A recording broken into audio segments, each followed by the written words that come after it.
Hello, আসসালামু আলাইকুম বন্ধুরা। আজকে আমি নিজে রান্না করতেছি মুরগি, নতুন আলু দিয়ে রান্না করব। কীরকম হয় আপনারা সবাই জানাবেন।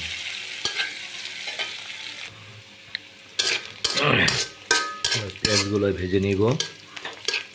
যদিও রান্না করতে পারি না, তারপরে সাহস করে রান্না শুরু করলাম। বাদ বাকিটা আল্লাহ পাকের ইচ্ছা। পেঁয়াজগুলো আগে ভেজে নেই।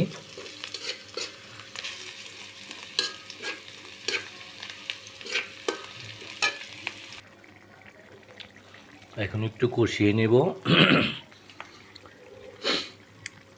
মশলাটা কষানোর পরে নতুন আলু আছে দিয়ে দিব। আমার মশলা কষানো